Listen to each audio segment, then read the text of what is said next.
So here are a few clear examples of high involvement, low involvement mixed in with cognitive and emotional purchases.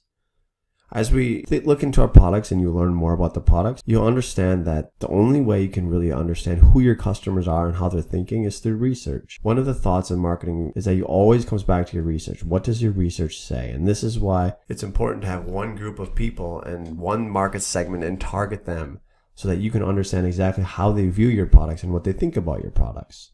So an example of a high involvement cognitive purchase is dishwasher. If you think about a dishwasher, as I said earlier in the example, it doesn't matter really that much. People don't become emotionally involved and cry when their dishwasher breaks, except that it's expensive. They don't want to spend the money on it. But other than that, you get the one that works, the one that's the most functional based. Another one that's low involvement, but actually oftentimes starts as a high involvement and then shifts down to a low involvement, is a gym membership. When you first sign up for a gym, you'll visit multiple gyms. You'll check them all out. You'll see what they compare the prices, compare the options that they offer.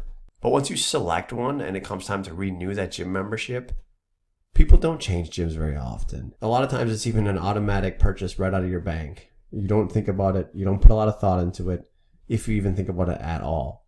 So that's an example of a low involvement. My favorite one is always the wedding dress. Everyone or anyone has seen the TV show Say Yes to the Dress. You know exactly what I'm talking about. Every episode is exactly the same. In the beginning, they look at all the dresses and they get mad and they get sad and they have their budget set.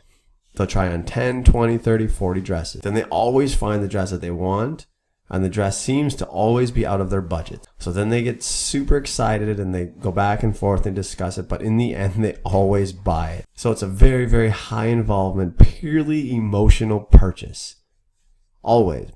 The last one is one more round. If you think you are out with your friends having a few drinks, when it comes time for another round, you don't think about it. You don't research it. You don't debate it. You just say, who wants another round? I do. And it's usually based purely on emotions because all of you are having such a good time and you're enjoying your company. You don't want to leave. So as I was saying, is it that easy? No. It's based on your market research. That's how you can understand exactly what your customers are thinking and how they perceive the purchase when they purchase your product.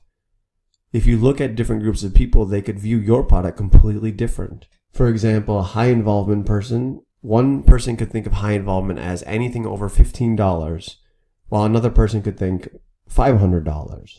So you need to know who your customer is, what they're thinking when they purchase your product, and that's how you design your marketing strategy to deliver exactly the value that they're looking for.